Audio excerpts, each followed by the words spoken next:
نحمده ونصلي على رسوله الكريم اما بعد.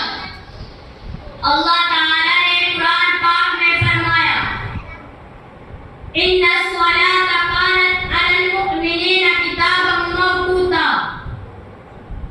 بے شک نماز مسلمانوں پر وقت مقررہ پر فرض کی گئی ہے. محترم حضرات، میری تقریر کا موضوع نماز ہے، جس کو